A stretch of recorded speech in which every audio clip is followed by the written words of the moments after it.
I want you to picture something. The year is, say, 680. We're in Seville. And when we think about this time, this early 7th century, we have this immediate reflex, right? We call it the Dark Ages. Mm-hmm. That's the go-to phrase. Exactly. We picture mud huts, people forgetting how to read, civilization just grinding to a halt. But here, in Visigothic Spain, in Seville, the lights are still on. Just barely. And that's the crucial thing to understand. It's a flickering light. The Western Roman Empire as a political entity, it's gone. The legions aren't marching back. That massive machinery that kept Europe running for centuries has just collapsed. And so for the people living then, the intellectuals, there's this anxiety. I was reading about it in the sources you sent, and it's this creeping fear. It's a fear that knowledge itself is about to go extinct. Yes. The introduction I was reading called it a cultural survivalist mode. And that phrase really struck me. It's not about losing a battle or a province. It's the fear that if you don't write down what a ship is, or how to conjugate a verb, or what an angel does, that the next generation just won't know. It'll be gone forever. It's a perfect analogy. It's like hearing your hard drive start to make that clicking sound. You know the data is corrupting, and you are just scrambling to back up the essential files before the whole thing goes black for good. And right into that moment of panic, that's where Isidore of Seville steps in. He looks at this burning library of antiquity, and he decides, okay, I'm not just going to save a few scrolls. I'm going to save everything. He really does. He attempts to write a single work, one book, that contains the sum total of all human knowledge. I mean, the scope is just staggering, from the nature of God and the hierarchy of angels all the way down to grammar, agricultural tools. I think my favorite detail was the bit about why we use green marble in libraries. We'll definitely get to that. But this work, the Etymologies or Origines, we have to be clear about its impact. For the next 1,000 years, this wasn't just a book. It was very often the book. The Google of the Middle Ages. It was their Google. It was their Wikipedia. If you were a student in Paris or Oxford or Bologna in the year 1200, this was the lens through which you saw the entire universe. It organized reality for you. And that's exactly what our deep dive is today. Mm-hmm. We are trying to get inside the mind of the man who, in a very real sense, organized the medieval world. We're going to look at how he used word origins, etymologies, to basically decode reality. But there's that other layer, too, the political one. Oh, absolutely. I want to spend a lot of time there. Because as I dug in, I realized he wasn't just a librarian or a compiler. He was a spin doctor, a brilliant one. Oh, he was. He essentially rewrites the history of the Goths. He takes them from being the barbarians who sacked Rome and turns them into the rightful saviors of a new Christian kingdom. It's one of the greatest rebranding efforts in history. And he does it all with grammar and wordplay. It's incredible. So we've got this one man cataloging the universe and at the same time rebranding an entire kingdom. But before we get to the book itself, which has some of the wildest facts I have ever encountered. Oh, there are some good ones. We need to understand the man who was Isidore.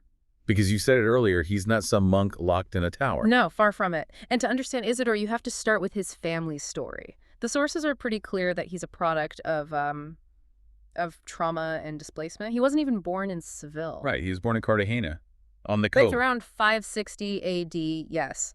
But his family didn't stay there. They were refugees. They fled. And they were fleeing a very specific enemy, the Byzantines. Correct. The Eastern Roman Empire, the one based in Constantinople, was trying to reconquer the West. And they'd managed to occupy a strip of coastal Spain. Now, you would think a high-status Hispano-Roman family like Isidore's, they'd welcome the empire back, right? The Romans are here to save us from the barbarians. That would be the logical reaction. But that's not what happened. They fled inland to Seville, which was the heart of the Visigothic kingdom. So the Romans from the east were seen as foreign invaders by the local Romans of Spain. Exactly. It just shows how complicated these identities were. So Isidore grows up in this kind of exile, and he's raised primarily by his older brother, Leander. And we really need to pause on Leander, because without him, there's no Isidore. This guy sounds like a giant of the era. He was a titan. He wasn't just the older brother. He becomes the Bishop of Seville. He's a friend and correspondent of Pope Gregory the Great. I mean, he is a world historical figure in his own right. And he's the one credited with pulling off this massive diplomatic and religious coup. He converts the Visigothic kings from Arianism to Catholicism. Which was the single most important political event of that century in Spain. Okay, let's unpack this Arianism thing. The sources are full of references to the Arian heresy or the Arian crisis. Today, we tend to, I don't know, gloss over these old theological disputes. We see them as just church politics. Right. But in the year 600, this wasn't just politics. This was the defining social and political divide, wasn't it? It was the wall that separated the rulers from the ruled. The Visigoths, the military elite, the people with the swords and the power, they were Arians. The vast majority of the population they ruled over, the Hispano-Roman people, were Catholics. And the difference wasn't trivial. It wasn't about incense or the style of a church. It was about the fundamental nature of reality, of God himself. It was about the nature of Christ. Arianism, which comes from a priest named Arius, argued that Jesus Christ was created by God the Father. He was a creature, the most perfect, most divine creature, yes, the highest of all beings. But he had a beginning. There was a time when he was not. That's the Arian phrase. Whereas the Catholic position, the one established at the Council of Nicaea, is that the Father and the Son are co-eternal. They are of the same substance, the same essence. To our modern ears, it can sound like splitting theological hairs. But in the 6th century, that was the difference between salvation and damnation. And it was also a political password. If you were Arian, you were a Goth. If you were Catholic, you were a Roman. It was an ethnic and class marker as much as a religious one. So Leander, Isidore's brother, manages to get King Ricared to officially convert to Catholicism. He brings the king over to the faith of the people. Which, in theory, brings down that wall. Suddenly the king and the people share the same God, the same creed.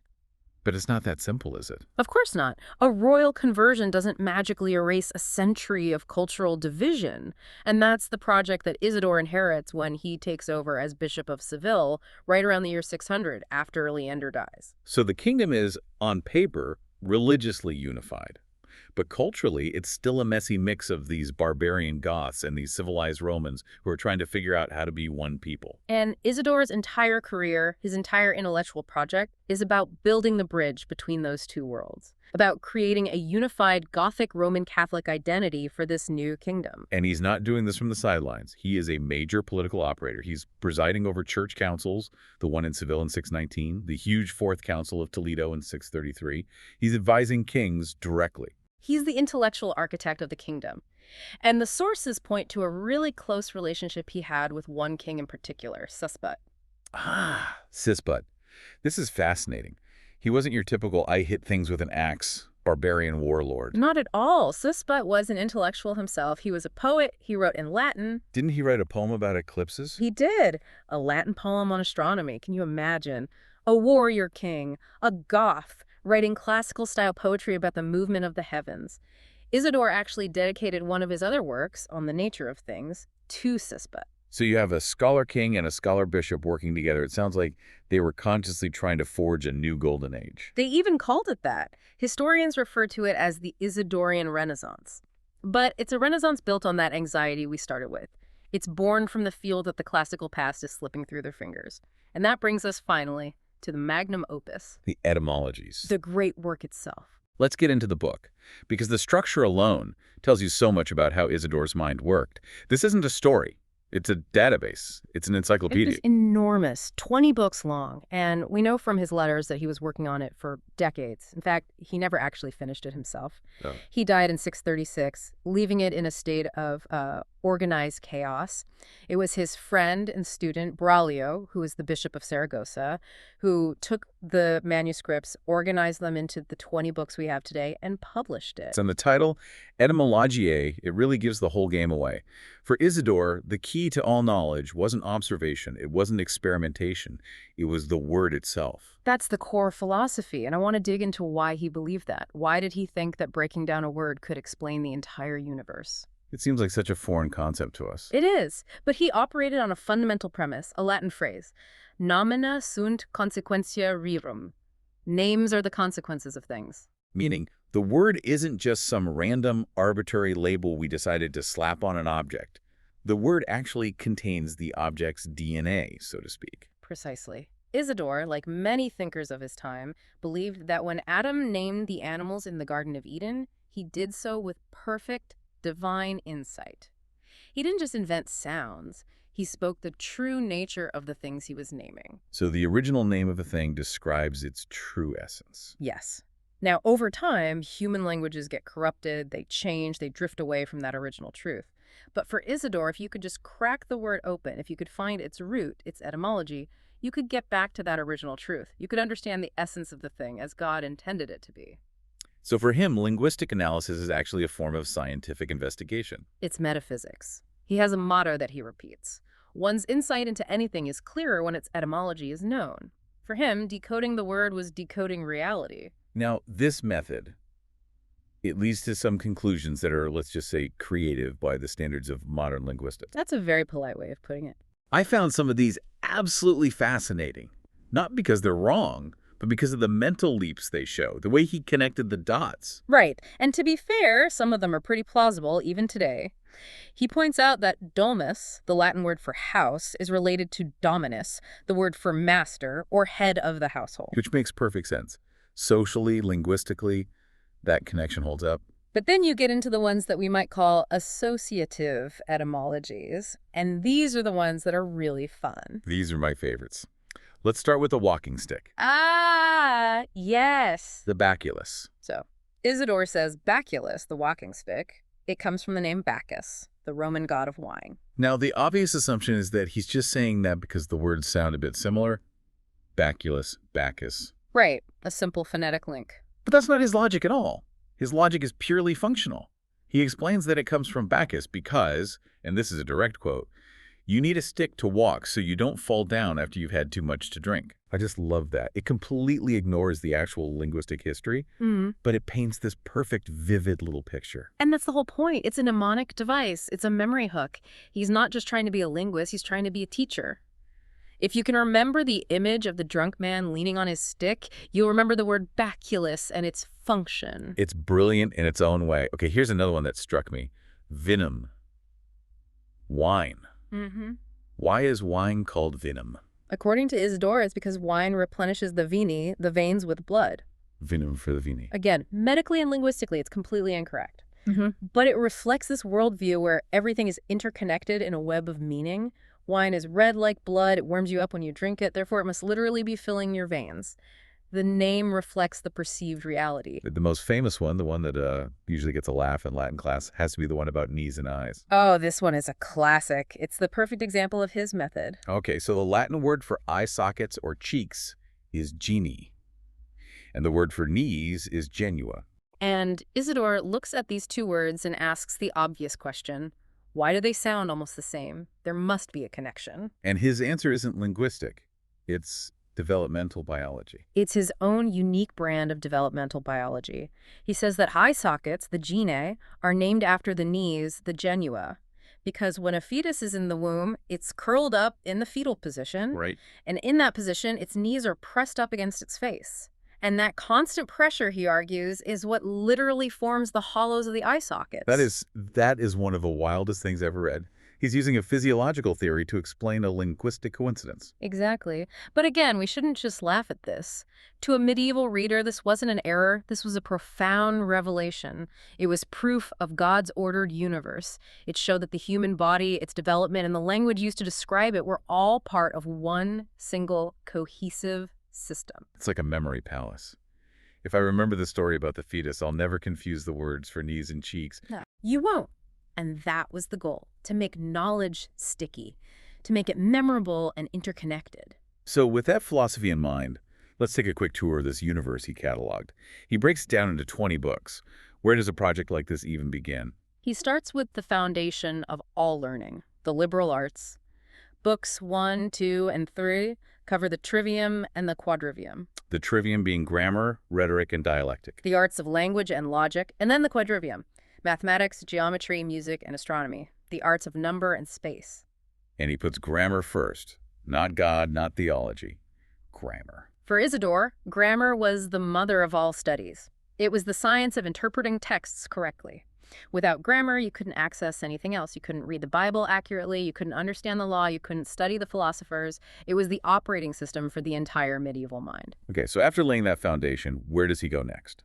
He moves on to the professions and the higher concepts. Books 4 through 8 cover medicine, law, chronology, which is the study of time and history. And then finally, he gets to the big stuff. The church, God, the angels, the saints, and a very detailed catalog of all the heresies.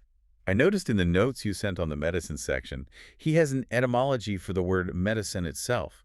He derives it from the word modus. Yes, modus meaning moderation or measure. Medicine is moderation, which, even if the etymology is totally wrong, is actually pretty good advice. It's fantastic advice. It suggests that for Isidore, health isn't just about taking potions. It's about balance, about living a measured life. The name of the science contains its core principle. Then we get into the physical world, the stuff of creation. This starts around book 11, right? Yes, Book 11 is on man. Homo, he says, comes from humus, the soil, because man was made from the dirt of the earth. Genesis. Right out of Genesis. But then Book 12 is on animals. And honestly, this section reads like a medieval monster manual, a bestiary. It's a treasure trove of what we'd call natural history, but so much of it is clearly drawn from folklore, from Pliny the Elder's weirder stories, and from pure hearsay. It's an absolute zoo of fact, fable, and moral lesson all mixed together. Okay, we had to talk about the beaver. Yeah. Because I think the beaver is the perfect example of how Isidore blends all these things. The castor. Yes, this is a famous one. Isidore claims the animal is named castor from the Latin verb castrando. Which means to castrate. To castrate, and he has a very vivid story to explain why. Oh, ready for this. The fable, which is much older than Isidore, by the way, is that the beaver knows that hunters are chasing it for a specific reason. They want its testicles. Why? Because they contained a substance called castoreum, which was highly valued in ancient medicine as a potent musk. Okay, so the beaver is being hunted for its testicles. Right. So, according to the story, when the beaver is being pursued and knows it's about to be caught, it does something radical. It bites off its own testicles and throws them at the hunter. Yes. It essentially says, "Here, this is what you want. Take it and leave me alone." That is a horrifying and, frankly, amazing image. And it gets better.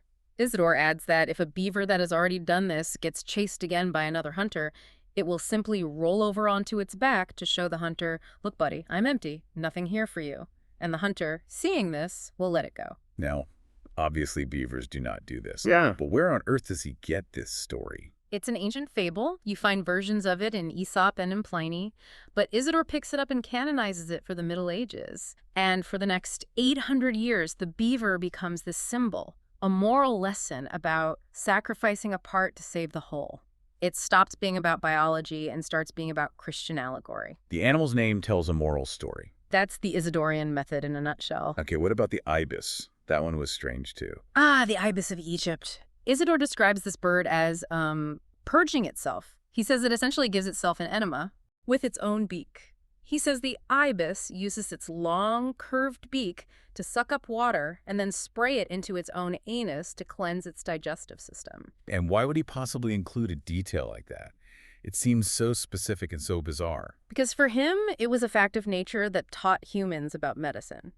The common belief at the time was that ancient Egyptian doctors learned the medical practice of the enema by watching the ibis do it. So he's cataloging the origins of human practices in the natural world. He's finding the etymology of medicine itself in the behavior of a bird. He also mentions the torpedo fish. The electric ray, yes. And that's one where he's actually spot on. He says it's named torpedo because numbnus torpescere in Latin strikes anyone who touches it. Which is exactly what an electric ray does. Right. So sometimes he hits the scientific mark perfectly, and then in the next sentence he'll say the spider is named Arania because it is fed by the air, aether. Which is very poetic, if not, biologically accurate.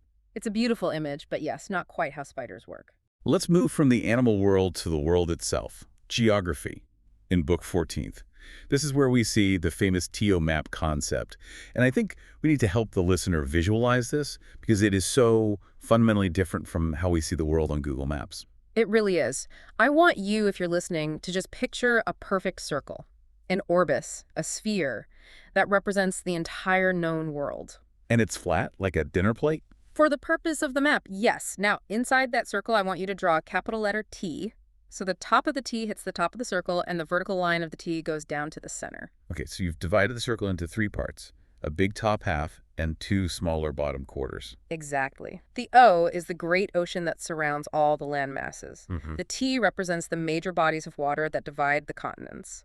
The Mediterranean Sea, the Nile River, and the Don River. But the part that always throws people off is the orientation. North isn't at the top. No, east is at the top. That's why we still use the word orientation. It literally means to point yourself towards the Orient, the East. And that big top half of the circle, that's Asia. The entire top half is Asia. Why give Asia half the world? That seems so out of proportion. Because that's where the Garden of Eden is. It's paradise. In a theological map, the most important place has to go at the top, closest to God, closest to the rising sun. So paradise is at the very top of the world. And the bottom half is split between Europe on the left and Africa on the right. Correct. And this isn't a map for navigation, it's a map for spiritual understanding. If you tried to sail a ship using a TO map, you'd end up at the bottom of the ocean. You drown immediately. But if you're trying to understand your place in God's creation, it makes perfect sense. It's a diagram of spiritual hierarchy, not a tool for sailors. I found a great etymology in this section, too. For Gaul, modern France. Yes. He claims Gaul is named for the whiteness of its people. Because Because the Greek word for milk is Gala. So Gaul comes from Gala, whiteness, milk. that's a stretch. A huge stretch, but again, it creates a memorable, if completely fictional, connection. Now, speaking of more practical things, I loved the sections in the later books, XV through XX, where he talks about material culture, buildings, furniture, clothes. This is where he gets really granular. And this is where I found that amazing detail about libraries in Book 19's. Yes, you mentioned it earlier. He says that libraries, the rooms where scholars read, should be paneled with green marble. And his reason isn't because it looks expensive or regal. No, his reason is entirely practical, ergonomic even. He says green marble should be used because green refreshes the eyes. He was thinking about user experience in the 7th century. He literally writes that the color green removes the weariness of reading. He understood that staring at tiny, handwritten black letters on a bright white or yellowish parchment all day gives you terrible eye strain. It's the exact same principle behind green chalkboards in old classrooms or those green visors that accountants used to wear in the 20th century. It's such a human detail. It shows he wasn't just abstractly copying text. He was thinking about the real physical scholar sitting in the chair doing the work. He does something similar with amber. He correctly identifies that it's a type of tree sap, specifically pine pitch, and his proof is observational. He says, we know this because when you burn a piece of amber, it smells like pine. Which is true. It is fossilized tree resin. So right in the middle of all the mythical biology and the bird animas, you find these moments of genuine, accurate, observational science being preserved. Absolutely. The whole book is a mosaic. It's a collage of everything the ancient world knew or thought it knew or simply made up. Okay, so we've talked about the book as a catalog of everything. But now we need to pivot. We need to talk about the political mission we teased at the start. Because Isidore wasn't just a neutral observer compiling facts. He was using his writing to literally reshape the identity of his kingdom. This is really the heart of the deep dive, I think, because this is where you see his genius not just as a scholar, but as a political theorist. We have to remember the context again. The Visigoths are the rulers of Spain. Isidore is a bishop in their kingdom. He serves them. But in the grand historical narrative of the Roman world, the Goths are the bad guys. They're the ultimate barbarians. They are the people who, under their leader Alaric, sacked the city of Rome in the year 410. That is a massive PR problem if you're trying to present your new kingdom as the legitimate, civilized Catholic successor to the Roman Empire. Hey everyone, remember that time we burned your capital city and stole all your gold? Well, we're in charge now. It's the elephant in the room of Visigothic history, and Isidore decides he's going to get that elephant out of the room. He sets out to rebrand the Goths entirely.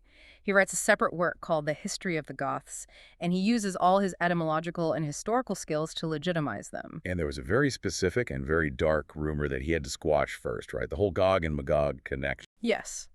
This is where it gets really deep into the textual politics of the early church.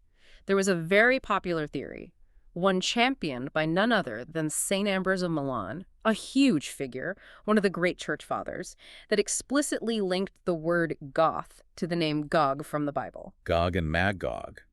From the books of Ezekiel and Revelation, the apocalyptic hordes. The destroyers who come from the north at the end of time to wage war against God's people. Ambrose basically said, Gog is Goth. The sounds are similar, it fits. So the terrifying implication for a Roman Christian was the Goths are here, which means the apocalypse is starting. That is a terrible founding myth for a ruling dynasty. Hi, we're the army of the Antichrist, please pay your taxes. Isidore has to kill that rumor dead. He has to. And the way he does it is a masterclass in scholarly misdirection and creative editing. First, he just ignores Ambrose. He pretends that argument doesn't exist. Instead, he goes to a different, equally respected church father, St. Jerome. And what did Jerome say? Jerome had made a different connection. He had linked the Goths to the Getae and the Scythians. Why does linking them to the Getae help Isidore's case? Because the Getae and the Scythians are ancient. They're classical. In that world, antiquity equals respectability. If the Goths are actually the ancient Getae, then they aren't some new horde of barbarians that just crawled out of the woods. No, they are a noble, classical warrior people who even Alexander the Great was supposedly afraid of. It gives them a pedigree. Okay, so he's created a new, more respectable origin story. But he still has to deal with that pesky Gog and Magog's sound-alike problem. It's too close to Goth to just ignore completely. So he pulls a fast one. And when you look at the source texts, it seems pretty clear that he deliberately manipulates his source. Jerome had compiled a list of Hebrew names from the Bible and their Latin translations. In that list, Jerome translated Gaza as meaning strength, fortitudo, and Gog as meaning roof, tectum. Okay, so according to the great Jerome, Gog means roof. Not a very scary name for the apocalypse. Exactly. But Isidore, he seems to have swapped them. Or at least he conflates them. He writes that Magog or Gog can be interpreted as tectum, a roof or covering, but then he makes a logical leap. He argues that a roof implies covering, and covering implies protection, and protection implies strength. So he turns roof into strength. He launders the meaning, and then he says, see, the name of our ancient ancestors, the people of Magog, actually means strength. And just look at our history. The Goths exhausted the mighty Roman Empire with their wars. They must be strong, therefore the etymology fits the historical facts. That is just incredible intellectual gymnastics. He takes the name of the destroyers of the world and reinterprets it to mean the strong protectors of the new order. And he sells it. He builds this entire arc of redemption for the Goths. He argues that, yes, they were Arian heretics for a long time, but it wasn't really their fault. He claims the Roman Emperor Valens sent heretical priests to them in the first place. So the Goths were just simple, honest warriors who were tragically misled by the treacherous Romans. That's a bold move. It wasn't our fault we had the wrong religion. The Romans gave us the wrong instruction manual. And then he continues this theme by contrasting the bad Goths with the good Goths. He talks about Radagaisus, an earlier Gothic chieftain who is a pagan and was genuinely savage. But then he contrasts him with Alaric, the famous one who actually sacks Rome. He tries to rehabilitate Alaric. He creates the polite sack of Rome. He emphasizes over and over that Alaric was a Christian, an Arian Christian, but a Christian nonetheless, and that during the sack of the city, Alaric gave strict orders to his men to spare the churches of St. Peter and St. Paul and to grant sanctuary to anyone who could make it inside them. He's building a narrative where the Goths aren't the murderers of Rome, but it's disciplined, legitimate, and even pious heirs. By the time Isidore's history gets to the kings of his own day, like King Swinthila in the 620s, he's celebrating a total victory. The Goths had finally expelled the last of the Byzantines, the Romans, from Spain. And he writes triumphantly that the Goths had become the true masters of all Hispania and that Rome itself served them like a handmaid. Wow, that is such a powerful image. Yeah. The mistress of the world, Rome, is now the servant of the Goth. And Isidore is the one who wrote the certificate of ownership. It was a political and ideological masterstroke. He gave this new, fragile kingdom a unified identity, a fusion of Gothic military strength, Roman administrative tradition, and now universal Catholic faith. So we've talked about what he wrote and why he wrote it. Let's talk a little about how he wrote it. Because Isidore wasn't exactly, doing original field research. He didn't go out and dissect an ibis to see how his plumbing worked. No. Isidore was what modern scholars might call a bricoleur, a compiler, a collector. He read books, a lot of books. He saw his primary role as that of a preserver. He writes that he's gathering up these ancient monuments of learning, lest the people of his day decay into rusticity. He was terrified that if he didn't copy this stuff down right now, it would be lost forever. Which was a very real possibility. But he was, let's say, a little selective about who he gave credit to in his work. I've heard this called the citation game. It's fascinating. He loves to cite the big, high-prestige authors. The auctors, the authorities. He cites the poet Virgil over 100 times. Virgil is everywhere. He cites Cicero, the great orator, and Lucan, another poet. And of course, he cites the great church fathers like Augustine, Jerome, and Gregory the Great. These are the heavyweights, the brand names of ancient literature and theology. Exactly. But he systematically hides the sources he's actually copying from, word for huge sections of his book. He plagiarized. The modern concept of plagiarism didn't really exist then. It was more about borrowing and building on tradition. But he definitely lifts massive chunks of text from other less famous encyclopedists like Silenus, Servius, and Cassiodorus. But he almost never mentions them by name. Why do that? Is he just trying to pass off their work as his own? It's more about building authority for his own text. If you say, as the great Virgil tells us, people are immediately impressed. You're summoning the authority of Rome's greatest poet. If you say, as Servius, the 4th century commentator on Virgil tells us, it just doesn't have the same punch. He's borrowing the prestige of the ancients. He's creating a greatest hits album and putting the original artists' names on the cover while hiding the names of the studio musicians who actually played the parts. He does it with Pliny the Elder, too. He borrows from Pliny constantly, but only cites him by name occasionally. And there's this constant tension in his work, isn't there, between the pagan learning he relies on and the Christian faith he professes. He's a bishop, but he's quoting pagan poets and philosophers on every page. How did he square that circle? That was the great intellectual challenge for all early Christian scholars. What has Athens to do with Jerusalem? As Tertullian famously asked. Isidore's approach is basically one of utility. If a pagan author has a useful fact about grammar or geography or animals, then you should use it. Spoil the Egyptians of their gold. There's a poem that's attributed to Isidore, verses that were supposedly written on the walls of his personal library, that I think sums up his attitude perfectly. The library poem, yes. It's a wonderful little window into his mind. The verses describe the authors on his bookshelves. He lists the great church fathers first, of course. Origen, Hilary, Ambrose, Augustine, Jerome. The Christian A-team. But then he addresses the reader directly. And he basically says, if the pagan poets like Virgil and Horace raise a shudder in you because of their heathen ideas, don't worry, you can read our Christian poets like Prudentius instead.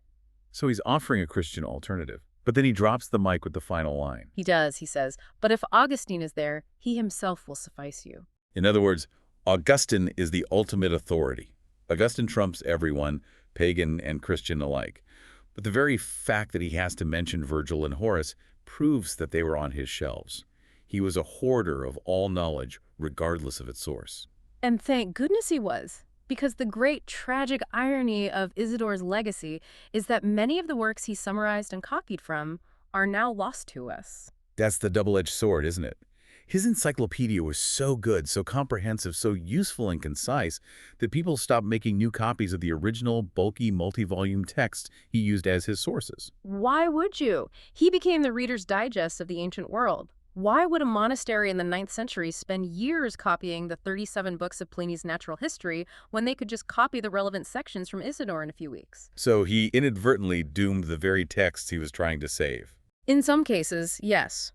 Works like Suetonius's Prata, which was another encyclopedia of natural history, we only know they existed and have a vague idea of what was in them because Isidore quoted from them. He saved the knowledge, but in the process, he replaced the originals. That's a heavy thought. It's like, if in the future Wikipedia was the only website left and all the external source links were broken, you'd have the summary of knowledge, but you'd have lost all the depth and nuance of the original sources. That's a perfect modern analogy for it. But his book survived. It didn't just survive, it absolutely thrived. There are nearly 1,000 manuscript copies of the Etymologies that have survived from the Middle Ages. Which is a staggering number for a text that old. It's a blockbuster number. It tells you that nearly every significant library or school in medieval Europe had a copy. And everyone used it. The Venerable Bede in England used it as a core source. The scholars of Charlemagne's court used it. Chaucer used it centuries later. Even Dante Alighieri gave him the ultimate medieval shout-out. He put Isidore in the Divine Comedy. Where does he put him? In Paradiso, in heaven. Isidore is placed in the 4th sphere, the circle of the sun, which is reserved for the spirits of the wise, the great intellectuals. He's right there alongside people like Bede and Richard of St. Victor. Dante recognized him as one of the burning lights of the human mind. And that reputation has followed him all the way into the modern era, because he's been proposed for a very specific and very appropriate honor. Pope John Paul II suggested that he be named the patron saint of the internet. And when you think about it, it fits perfectly. What is the internet? Fundamentally, it's a vast, interconnected network of all human knowledge linked together by keywords. Isidore tried to create a database of everything, a network of knowledge linked together by words by etymologies. He was trying to build the semantic web, but on parchment in the 7th century. He wanted to create a system where if civilization did crash, if the lights did go out, there would be a backup drive, a single volume from which we could reboot the whole system. And in a very real way, he succeeded. He stood right at that doorway between the ancient world and the Middle Ages. He looked back at that burning library of antiquity, and he just frantically took notes. And those notes became the foundation of European education for 1,000 years. It's an incredible legacy. So as we wrap up this deep dive, what does all of this mean for us today, beyond just knowing some, fun but wildly inaccurate facts about beavers? I think for me, it's a powerful reminder of the importance of compiling, organizing, and synthesizing information. We live in an age of information overload. We're flooded with data. In a way, we're in a situation similar to Isidore's, feeling overwhelmed by the scattered remnants of knowledge. He felt overwhelmed by scarcity. We feel overwhelmed by abundance. Exactly. But his work teaches us that the act of organizing knowledge, of curating it and making it accessible, is a vital form of saving it. It's not a lesser task than creating new knowledge. It's essential. And it all brings us back to that core idea of his, the one that feels so alien to us now, that names contain the essence of things. And that's the provocative thought I'd want to leave the listener with. Isidore genuinely believed that if you drilled down deep enough into a word, you found the unshakable truth of the object it described. Domus leads to dominus. Vinum leads to vine. The connection was real and God-given. Whereas in our modern world, we often treat words as completely arbitrary labels. They're just tools.